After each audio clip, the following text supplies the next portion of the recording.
이 책은 평범한 기독교 서민 가정에서 나고 자라 전 세계 최대 기업 중 하나인 아메이사를 공동 창업하면서 엄청난 성공을 이룬 기업가 리치 디보스의 일과 신앙, 가족관, 그리고 평생 동안 지켜온 핵심 가치들에 대한 성찰이 고스란히 녹아있는 자서전의 결정판이다. 서론. 나는 고등학교 때는 운동 경기에 참가하는 선수들의 응원단장으로, 이후에는 성공의 기회를 잡아 꿈을 성취하도록 사람들을 격려하는 응원단장으로 살아왔다. 그동안 지구촌 곳곳을 다니며 수십만 명을 만나 격려하고 용기를 북돋우는 일을 해왔으며, 이 책은 바로 그들을 위해 쓴 것이다.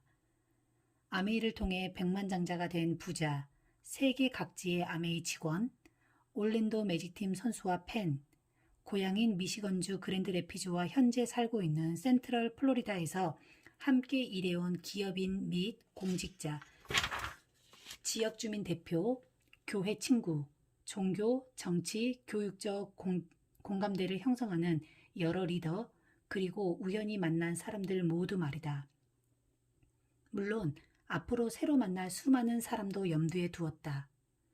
바라건대 내 경험과 그것을 통해 배운 교훈이 독서의 즐거움과 함께 여러분의 삶에 조금이나마 실질적인 도움이 되었으면 한다.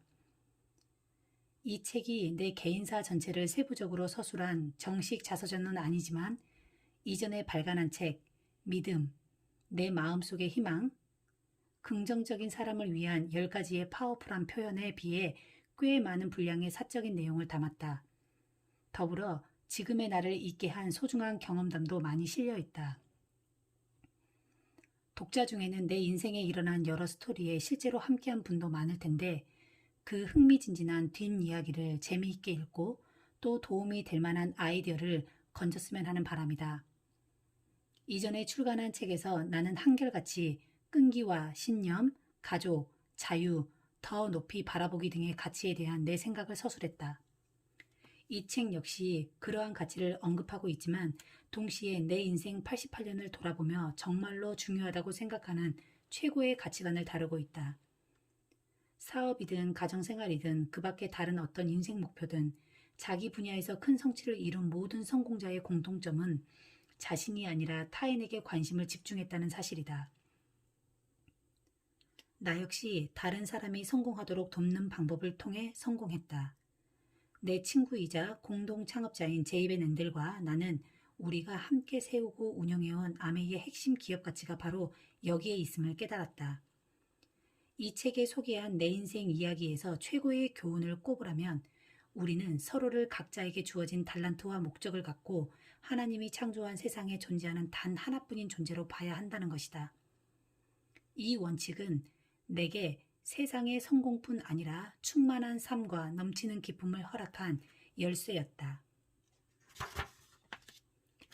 일부, 행동, 태도, 그리고 환경. 1장, 올바른 성장 환경. 어린 내 눈에 비친 할아버지의 천부적인 판매 능력은 거의 마술사 수준이었다.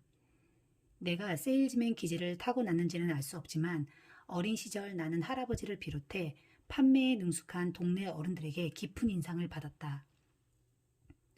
당시 어려운 경제 여건 속에서 가족의 생계는 전적으로 그분들의 장사 실력에 달려 있었다. 이른 아침 농부에게 직접 받아온 과일과 채소를 가득 실은 모델 T 트럭, 포드사가 1920년대에 대중용으로 양산한 트럭인데, 그 트럭에 나를 태운 할아버지는 요란한 엔진 소리를 내며 집집마다 돌아다니면서 물건을 파셨다. 사람 좋은 우리 할아버지의 트럭이 대문 앞에서 경적을 울리면 주부들은 하던 일을 멈추고 물 묻은 손을 앞치마에 닦으며 뛰어나왔다. 알록달록한 과일과 채소만큼이나 유머러스하고 상대를 편하게 대하는 할아버지의 태도와 대화 방식에 많은 사람이 끌렸던 것 같다. 한 번은 할아버지가 내게 채소를 직접 팔아보라고 하셨다. 내가 번 돈이라야 고작 동전 몇 푼에 불과했지만, 그때 느낀 뿌듯함과 성취감은 이후 나를 나답게 만들어준 결정적 요인이 되었다. 대공황 시절에 유년기를 보낸 나는 미시건주 그랜드 래피즈 중서부의 한 시골 마을에서 평범하게 자랐다. 비록 물질적으로는 어려운 환경이었으나 그 나름대로 멋진 경험도 많았고 행복, 따뜻함, 안정을 마음껏 느낀 시간이었다.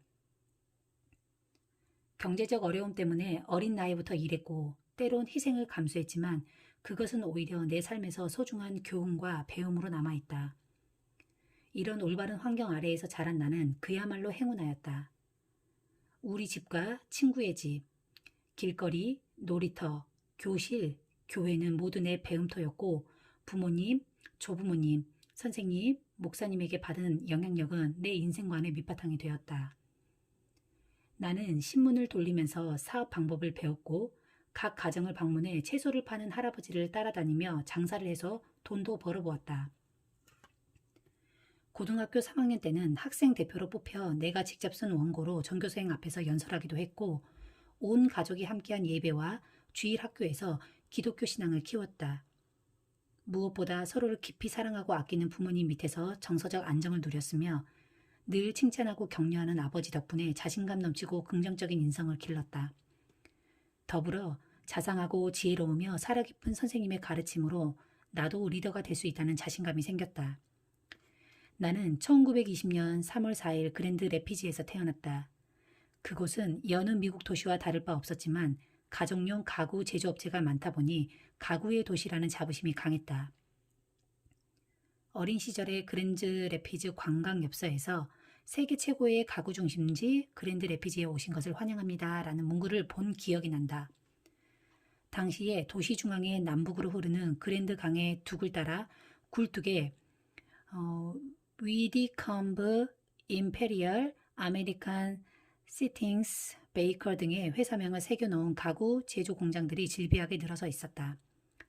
먼로 애비뉴나 풀튼 스트리트 같은 도심 한복판으로 요란한 소리를 내며 전차가 오가는 옆으로 포드 모델 T가 도로를 누비고 그랜드 강 위에 매달린 국악교 위로 기차가 다니던 시절이었다. 내가 자란 동네는 풀튼 스트리트에서 동쪽으로 몇 킬로미터 떨어진 곳이다. 그곳에는 방 3개짜리의 평범한 2층 집과 소박한 잡화점이 가로수를 따라 서 있었고 근처에 아키나스 대학 캠퍼스를 비롯해 공원이 많아 뛰어놀기에 좋았다. 그랜드 래피즈의 주민 대다수가 그렇듯 우리 가족도 네덜란드 이민 가정이었다. 딱딱한 네덜란드식 영어 발음이 온 마을을 떠들썩하게 했던 기억이 생생하다. 들을 트로, 지를 이로, 스를 즈로 발음하는 시기였다. 미시건주의 홀랜드로 처음 이민 온 우리 선조는 더 많은 기회를 찾아 그 근방에서 비교적 큰 도시인 그랜드 래피즈에 정착했다. 그들은 근면검소하고 실용주의적인 독실한 기독교인으로 단순히 돈을 더 벌고자 하는 욕심보다 신분과 상관없이 노력만 하면 얼마든지 꿈을 실현할 수 있는 자유를 찾아 이민을 온 것이다. 당시 네덜란드 사회는 상상도 할 수 없을 만큼 폐쇄적이라 가령 빵집 아들로 태어나면 평생 빵을 만들면서 사는 것이 사회적 관례였다. 미국에서 누리는 자유는 엄청나게 대단하다고 본국에 있는 친지에게 자랑삼아 쓴 편지가 아직도 남아있을 정도다. 1800년대 중반 알베르투스 반 라알트 목사가 미시건주에 홀랜드라는 도시를 만들었는데 아직도 그곳에서는 매년 네덜란드의 전통 의식과 남학신을 착용하고 튤립 축제를 연다. 라알트 목사가 당시 본국으로 보낸 편지에 따르면 그랜드 래피즈에서 일자리를 구하는 네덜란드 이민자는 대개 기술도 없고 교육 수준도 낮았다고 한다. 다행히 남자들은 가구 공장에서 일하며 기술을 배웠고 젊은 여성은 부잣집 가사 도우미로 일했다. 그러나 이민자 중에는 네덜란드인 특유의 사업가적 기질을 발휘하는 사람들도 많았다. 예를 들면 기독개혁교단 본부가 그랜드 래피즈에 있었고 미국의 대형 종교 서적 출판사 3곳과 칼빈 대학을 네덜란드인이 세웠다. 유명한 제과회사 키블러의 전신은 헤크만 비스킷도 그랜드 래피즈에서 처음 문을 열었고 미국 중서부 지역의 유명한 대형마트 마이어와 전 세계적인 직접 판매 회사 아메이도 네덜란드계 미국인이 그랜드 래피즈에서 시작했다. 나는 자유를 사랑하고 철저한 직업의식과 기업가 정신 그리고 깊은 신앙심을 토대로 살아가는 네덜란드인이 내 뿌리임을 참으로 감사하게 생각한다. 나는 소위 광란의 20년대, 그러니까 대공황 직전 미국이 급격한 경제 성장을 이루던 시기에 태어났다. 그러나 호황에 대한 기억은 전혀 없고 내 어린 시절은 암울한 대공황으로 얼룩져 있다. 내가 10살이던 해에 재선 취임 연설에 나선 루즈벨트 대통령은 아직도 미국 국민 3명 중 1명이 못 먹고 못 입고 못 산다는 점을 강조했다. 가장 혼자 온 식구를 부양하던 그 시절 국민 4명 중 1명이 무직이었다. 전기 기술자로 일하던 내 아버지도 갑자기 실직을 당하는 바람에 가족을 부양하기 위해 3년간 닥치는 대로 일하셨다. 그럼에도 아버지가 손수 지어 7년간 살던 집을 내놓아야 했다. 우리 가족이 처음 살던 집은 헬렌 스트리트에 있었는데 나도 여기에서 태어났다. 그때는 다들 형편이 어려워 병원에서 출산하지 못했다. 얼마 후 우리는 월리누드 애비뉴에 집을 지어 이사했는데 널빤지가 아닌 진짜 나무로 만든 마루가 어찌나 자랑스럽던지 온 가족이 열심히 닦고 광을 내던 기억이 난다. 2층에 방 3개, 1층에 화장실이 하나인 아주 평범한 주택이었다. 하지만 아버지 사이먼이 직장을 잃자 어머니 애들과 나, 첫째 여동생 버니스는 헬렌 스트리트의 할아버지 집으로 다시 들어가야 했다. 방이 부족해서 나는 석가래로 엮은 다락방에서 잠을 잤다. 그렇게 우리 가족은 월리누드의 집을 월세 25달러에 내놓고 할아버지 집에 얹혀 살았다. 그런 상황이 부모님에겐 무척 힘들었겠지만 어린 내게 다락방 생활은 마치 탐험놀이처럼 신나는 일이었다. 더구나 나는 할아버지와 할머니를 잘 따랐고 함께 사는 게 좋았다. 돌이켜보니 그처럼 어려운 시절이 있었기에 지금의 안락함을 안겨준 성공에 진심으로 감사할 수 있는 게 아닌가 싶다. 우리 가족은 대공황 중에서도 가장 힘들었던 5년을 할아버지 집에서 살았다. 우리뿐 아니라 모두가 가난했기에 자기 집 방에 의자 하나 놓고 이발을 해주는 아저씨에게 머리를 깎는 건 당연한 일상이었다. 이발비 10센트도 당시엔 꽤 큰 돈이었다. 한 번은 잡지를 팔던 내 또래가 우리 집 앞에서 마지막 잡지를 팔지 못하면 집에 들어가지 못한다고 울면서 사달라고 했다. 그때 아버지는 솔직히 우리 집에도 덩전 한 푼 없노라고 했다. 그처럼 어려운 시절이었지만 어린 나는 힘들다기보다 따뜻하고 안정감을 주는 공동체 환경이 좋았고 같은 민족이 모여 사는 데서 오는 소속감도 컸다. 내가 자란 동네는 그랜드 레피지의 동편 끝자락에 있던 벽돌 마당인데 이런 이름이 붙은 이유는 그곳에 근처에 진흙 언덕을 파서 벽돌과 타일을 만드는 공장 3개가 있었기 때문이었다. 네덜란드에서 막 건너와 영어 한마디 못하지만 부지런하고 성실한 이민자들이 그 공장에서 일자리를 얻었고 그들은 인심 좋고 푸근한 마을 공동체 분위기에 잘 적응했다. 마을 사람들이 서로 가까울 수 있었던 까닭은 같은 민족이라는 공통점뿐 아니라 친척들이 옹기종기 모여 사는 경우가 많았고 또 집이 다닥다닥 붙어 있어 물리적으로도 가까웠기 때문이다. 천장은 높고 폭이 좁은 2층짜리 주택이 가까이 붙어 있어서 대문 밖으로 나가지 않고 창문으로 손만 뻗어도 이웃집 물건을 빌려 쓸 수 있을 정도였다. 조부모님 외에도 사촌들이 근처에 살아 친척들이 함께 저녁을 먹으며 가족회의를 하거나 뒷마당에서 사촌들과 떼지어 재미있게 놀던 기억도 난다. 요즘엔 3대가 함께 사는 경우가 드물지만 나는 어릴 적에 할아버지 할머니의 사랑과 삶의 지혜가 만들어준 복된 시간을 생생히 간직하고 있다. 때로 힘든 일도 있었으나 내 어릴 적 기억은 언제나 근심 걱정보다 넘치는 사랑의 순간으로 남아있다. 사람은 결국 어떤 일회성 영향력보다 자기가 자란 가정 환경의 결과물이라고 나는 믿는다. 후에 내 아버지의 부모가 되면서 나는 부모님과 가정 환경이 내게 준 영향력을 되새기며 엄청난 책임감을 느꼈다. 어릴 때 무심코 받아들이는 환경이 한 사람의 인생에 미치는 영향력은 매우 크므로 반드시 올바른 가정 환경을 만들기 위해 노력해야 한다. TV, 컴퓨터, 비디오 게임 같은 오락거리가 없던 그 시절 아이들은 놀이거리를 직접 만들었는데 나는 동생들과 친구들이 즐길 만한 놀이를 찾아내는 일이 무척 재미있었다. 막내 여동생 쟤는 내가 그때 만든 크림 사탕 맛이 아직도 생생하다고 한다. 심지어 나는 냉장고에서 꺼낸 사탕을 줄에 매달아 창문을 통해 이웃집으로 배달하는 장치도 만들었다. 나는 운동을 무척 좋아했지만 도구를 살 형편이 아니다 보니 직접 만들어 썼다. 농구 골대도 만들었고 겨울에는 공터에 물을 부어 스케이트장도 만들었다. 우리 집 지하실의 낡은 석탄 난로 옆에 있는 테이블에서 여동생들에게 탁구를 가르칠 때 그 어두운 시멘트 바닥과 벽에서 통통 구르던 탁구공 소리가 아직도 들려오는 듯하다. 사촌들과 길거리에서 야구놀이를 하던 기억도 난다. 어려운 경기 탓에 길거리에 다니는 자동차가 별로 없었기 때문이다. 하도 갖고 놀아서 야구공의 속이 터지고 너덜너덜해지며 겉은 털실로 감싸고 속에 잔 나뭇가지를 꺾어 채워서 쓰곤 했다. 길에서 공을 던지다 보니 이웃집 창문도 여러 번 깼고 한 번은 화가 난 이웃집 아주머니가 부엌칼을 들고 뛰쳐나와 소리를 지르며 우리를 쫓아내기도 했다. 하루 중 내가 가장 좋아하는 시간은 그린 호넷, 1930년대 디트로이트 라디오 방송국에서 가장 먼저 시작한 소위 원조 배트맨격의 영웅물, 그런 그린 호넷 같은 라디오 프로그램을 듣는 시간이었다. 일요일 오후가 되면 우리 가족은 빙 둘러앉아 흥미진진한 미스터리 프로그램을 틀어놓고 퍼즐 그림 맞추기를 했다. 퍼즐 조각 5장을 들고 집에서 2블록 정도 떨어진 친척집에 가 퍼즐을 바꾸자고 한 적도 있다. 할아버지 집의 카드놀이 테이블 위에는 언제나 미완성 퍼즐판과 조각이 수북이 쌓여 있었고 집 안을 왔다 갔다 하던 누군가가 한 조각씩 맞춰 완성했다. 나는 독서도 좋아했지만 새 책이 별로 없고 책을 살 돈도 없어서 책꽂이에 있는 책 중 주로 톰 소의 모험 같은 고전 문학을 읽었다. 내가 누린 유일한 사치는 토요일마다 용돈으로 받은 1페니 동전으로 사탕을 사 먹는 것이었다.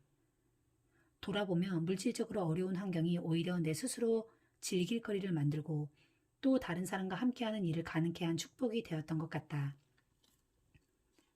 부족함 덕분에 창의적인 아이디어를 생각해내는 능력과 사회성을 기른 셈이다. 그런데 내 손자들을 봐도 그렇고 요즘의 아이들은 사람 간의 관계 형성보다 컴퓨터와 전자기기에 지나치게 빠져있는 듯하다. 나는 TV 이전 세대로 그때는 저녁이면 부모들은 독서나 취미활동, 산책을 하고 아이들은 가로등 아래서 뛰어놀았다. 또 사람들은 지금처럼 자기 집 뒷마당에 테라스나 데크를 설치하지 않고 거리가 보이는 대문 앞에 나와 지나가는 이웃들과 담소를 나눴다. 여름이면 에어컨 소리 대신 이웃집의 이야기와 라디오 소리가 바람을 타고 창문으로 넘나들었다. 거리에서는 덜커덕거리는 마차와 포드의 모델 T 엔진 소리, 행상들의 고함 소리, 우유와 아이스크림을 배달하는 양철통 소리, 석탄이 연료통 바닥으로 굴러 떨어지는 소리가 뒤섞여 흘렀다. 어릴 때부터 부모님은 우리에게 노동윤리를 가르쳐 몸에 배게 하셨다. 매일 아침 저녁으로 난로에 석탄을 채워 넣는 일은 내 몫이었다. 배달부가 집 앞에 석탄 더미를 내려놓고 가면 나는 무겁고 먼지 나는 시커먼 석탄 더미를 지하실로 옮긴 뒤 아직 부시가 남아있는 오래된 난로에 삐걱거리는 철판 문을 열어 삽으로 석탄을 퍼넣었다. 덕분에 우리 가족은 미시건주의 추운 겨울을 견뎌냈지만 오늘날의 난방 시스템에 비하면 턱없이 허름한 시설이었다. 여동생 버니스는 집이 어찌나 춥던지 아침마다 난로 바로 앞에 서서 등교 준비를 하던 기억이 생생하다고 했다. 그땐 석탄이 땔감이었고 냉장고 대신 아이스박스를 썼다.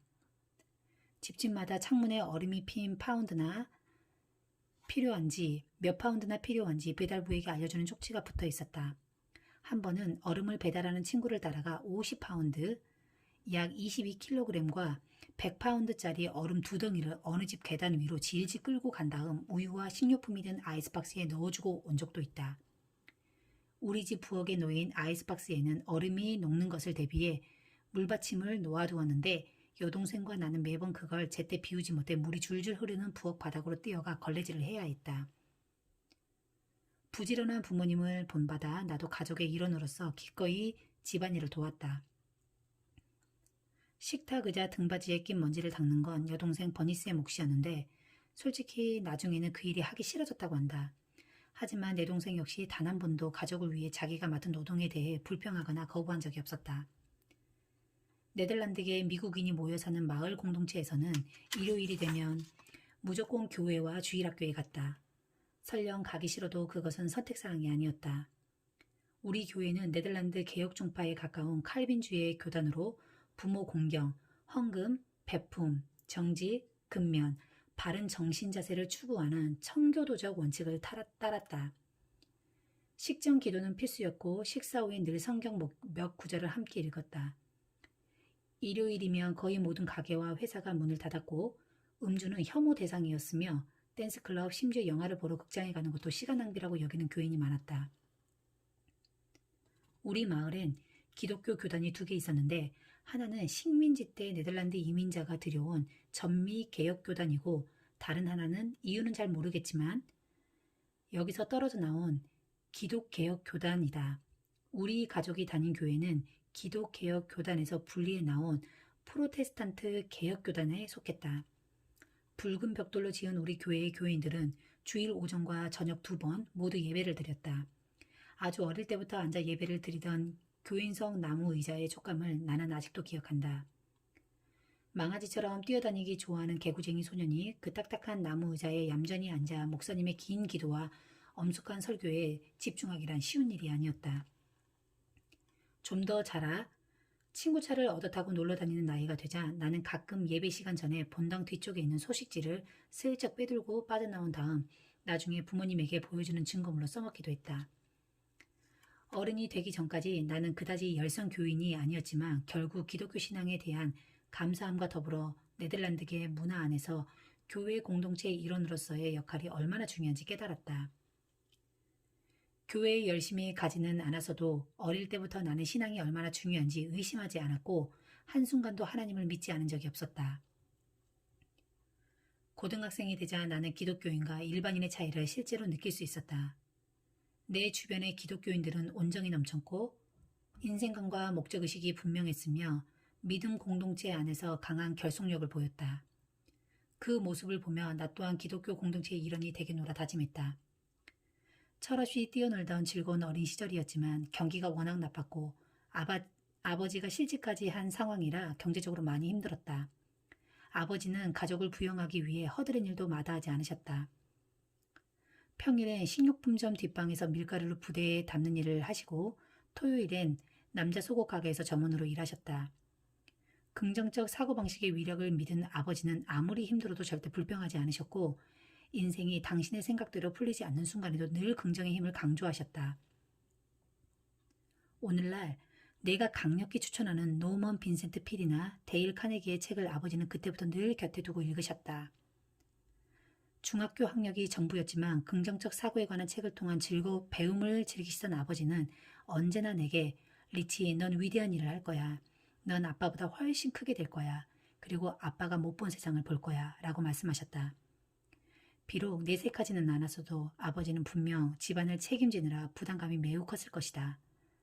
그럼에도 불구하고 늘 엄청난 긍정적 마인드로 가정을 이끌어간 아버지께 내가 부디 감사함과 존경심을 표했기를 바란다.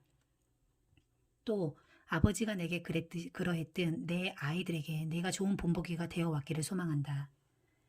지금 이 순간에도 나는 아이들이 진정으로 성공적이고 의미 있는 인생을 살도록 잠재된 가능성을 깨우는 데 도움이 되고자 노력한다.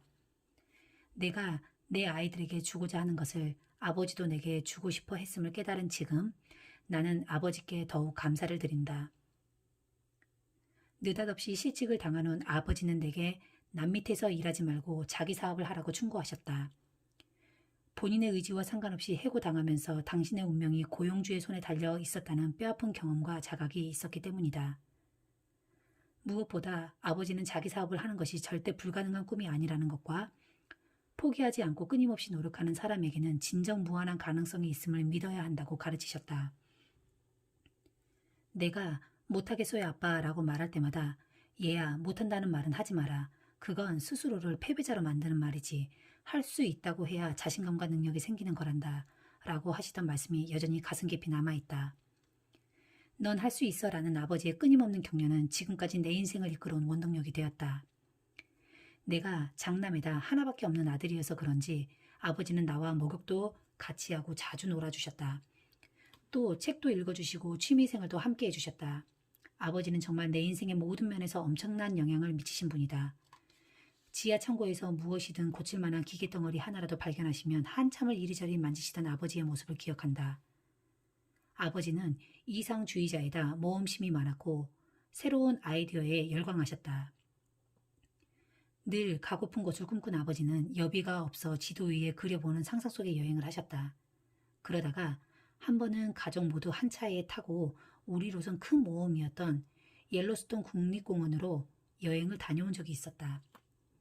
또 아버지는 보통 사람들이 유기농이 무언지 알지도 못하던 그 시절에 유기농 식단을 고집하셨고 식탁에는 늘 통밀빵이 올라왔는데 내 동생들은 그걸 무척 싫어했다. 건강식에 대한 아버지의 시대를 앞선 관심과 생각은 훗날 내가 제이벤앤들과 뉴트라이트 건강보조식품 유통업을 하기로 결정하는 데 큰 영향을 미쳤다. 좋은 어머니를 둔 것도 내겐 큰 축복이었다. 전업주부이던 어머니는 늘 우리 곁에 계셨다. 아버지와 달리 그 시절이 힘들었노라고 나중에 솔직히 고백하신 어머니는 가난해도 늘 깔끔하게 살림을 챙기고 조용히 아버지를 내조하시며 끼니마다 가족에게 따뜻한 밥상을 차려주셨다. 성품이 따뜻한 어머니는 아들인 내게 크림사탕 만드는 법을 가르쳐줄 정도로 자상했고 다른 한편으로 가족은 서로 도와야 한다는 의식을 자연스레 심어주었다. 우리 집 아이들은 식탁 정리나 설거지를 도와야 했고 나는 언제나 접시에 담은 물기를 닦는 일을 맡았다. 저녁마다 우리 가족은 함께 부엌 일을 하며 도란도란 이야기도 하고 즐거운 시간을 보내는데 지금은 이런 문화가 점점 사라지는 것 같다. 빠듯한 살림살이였지만 감각이 뛰어난 내 어머니는 낡은 가구를 이리저리 옮겨 배치함으로써 매년 새로운 분위기를 연출하실 줄 알았다. 또 경제관념을 가르치기 위해 내게 심부름을 시킬 때마다 동전 한 입씩 주고 양철 저금통에 모으게 하셨다. 그 통이 가득 차면 어머니는 나를 은행에 데려가 내 이름으로 된 계좌에 돈을 저금하게 하셨다. 나는 쪼들리는 지방 경제의 보탬이 되고자 신문 배달을 시작했는데 생각해보면 그것이 내 첫 사업이었다. 신문을 돌리면서 나는 책임감과 신뢰, 성실, 그리고 노력에 대한 대가를 받는 법을 배웠다. 매일 집 근처에 우리 동네 신문 배달원에게 할당된 신문 뭉치가 놓여 있으면 나는 다른 아이들과 함께 길바닥에 앉아 내가 돌릴 부스만큼 접은 다음 헝겊 배낭에 넣어 어깨에 메고는 배달을 시작했다. 나는 30집에서 40집을 맡았는데 처음 몇 달은 걸어 다녔지만 곧 계획을 세워 돈을 모으기 시작했다. 얼마 지나지 않아 나는 검은색 중고 자전거를 구입한 덕분에 훨씬 편리하고 효율적으로 배달을 할 수 있었다. 계획을 세워 열심히 일하고 알뜰히 모은 내 돈으로 원하는 것을 샀을 때의 그 기쁨을 나는 아직도 생생히 기억한다. 그것은 열심히 일했을 때의 보상이 어떤 것인지 깨닫게 해준 산 경험이자 가르침이었다. 자전거를 타고 배달을 하면서 나는 페달을 밟으며 대문에 정확히 떨어지게 신문을 던질 만큼 실력이 늘었다. 가끔은 잘못 던져 숯불더미 속으로 들어간 신문을 주워와야 했지만 말이다. 성실하게 일한 나는 매년 크리스마스 때 고객에게 25센트나 50센트, 드물게 1달러씩 수고비를 받기도 했다. 토요일 아침이면 나는 집집마다 구독료를 받으러 다녔다. 돈을 받을 경우 나는 그 집 현관에 걸린 작은 영수 중에 펀치로 구멍을 뚫어 확인을 해주었다. 그렇게 신문을 배달하면서 나는 사업의 기본 원칙을 배웠다. 그것은 일거리는 내가 직접 찾아야 한다. 고객 서비스가 중요하다. 고객과의 돈거래는 잔돈 한 푼까지 정확히 해야 한다는 것이다. 신문 배달은 내게 작은아마 돈 버는 방법은 물론 근무 시간을 자유롭고 탄력적으로 운영하는 감각을 가르쳐 주었다. 우리 집보다 잘 사는 집에 배달을 하면서도 나는 결코 나 자신을 초라하게 여기거나 그런 상황을 부끄러워하지 않았다. 대신 나도 열심히 일하면 언젠가는 그들처럼 부자가 될 수 있을 거라고 순수하게 믿었다. 그게 당시 내가 지닌 태도였다. 또 다른 비즈니스 경험은 외할아버지의 트럭 장사를 따라다니다가 직접 채소를 팔면서 얻은 것이다. 나는 친가와 외가가 모두 한 동네에 살았는데 할아버지는 두 분 모두 자영업을 하셨다. 친할아버지가 운영하시던 작은 식료 잡화점에서는 농산물, 건조식품, 가재도구를 비롯해 카탈로그를 보고 옷을 주문하는 손님을 대신해 공장에 주문을 해주는 서비스를 했다. 가게 앞쪽에는 큰 사탕 상자를 놓고 팔았다. 하교하는 길에 학교 맞은편에 있는 친할아버지의 가게에 들른 꼬마들이 유리문 밖에 옹기종기 모여 오늘은 무슨 맛 사탕을 사 먹을지 진지하게 색깔을 고르던 광경이 아직도 눈에 선하다. 친할아버지는 가게 2층이 살림집이었고 식사 중이라도 손님이 찾으면 얼른 내려가셨다. 그러나 식전 기도 중에 손님이 오면 할아버지는 기도하다 말고 암깐만요 하고는 기도를 마저 끝내고 내려가 손님을 맞으셨다. 또 멀리에서 주문이 들어오면 마차를 몰고 배달을 다니셨다.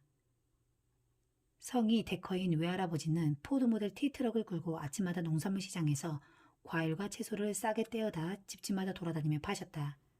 할아버지가 대문 앞에서 빵빵 경적을 울리며 감자, 토마토, 양파, 당근 있어요 라고 외치시면 주부들이 밖으로 뛰어나와 물건을 사갔다. 내가 처음 팔아본 물건은 할아버지가 팔다가 남은 양파 몇 개였지만 그건 시작에 불과했다. 그 다음부터 할아버지 트랙에 남은 채소는 모두 내가 팔았다. 파는 게 결코 쉽지 않았지만 난 재미있었다.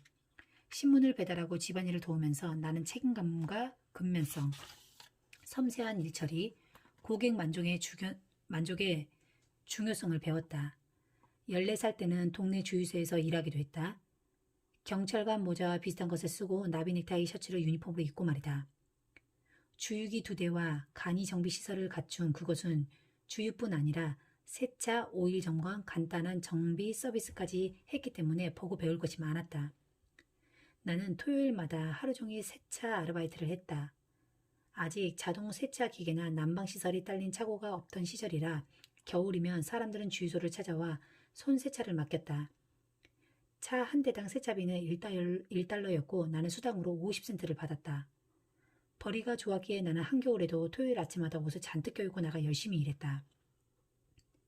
당시엔 도로가 거의 비포장이라 창문과 문짝 틈새에 먼지가 끼는 경우가 많았는데 그걸 정성껏 닦아주면 손님들이 아주 좋아했다. 기계공인 아버지에게 어깨너머 배운 실력으로 나는 수리공들이 간단한 부품을 갈아 끼우는 일을 돕기도 했다. 그런 나를 신뢰한 사장은 출장을 갈 때면 14살밖에 안 된 나에게 가게를 맡겼다. 주변 사람들이 나를 믿어주자 점점 자신감이 커졌고 어린 나이에도 나는 업무상의 책임감이 어떤 것인지 깨달았다. 이 배움은 평생 많은 도움을 주었다. 나는 방과 후에 남성복 매장에서 판매 아르바이트도 했다. 어른들을 상대하는 일이었지만 전문가처럼 고객을 응대해볼 기회였기에 무척 좋았고 덕분에 내게 판매에 재능이 있음을 알게 되었다. 학교가 끝나면 나도 다른 아이들처럼 운동도 하고 놀고 싶기도 했지만 가난한 부모님을 돕기 위해 돈을 벌어야 했다. 한 번은 고등학교 야구팀 감독이 너 왼손잡이구나. 야구해보지 않을래? 라고 물었다. 그때 나는 저도 그러고 싶어요. 근데 저는 매일 방과 후에 일해야 하기 때문에 연습할 시간이 없어요. 라고 대답했다.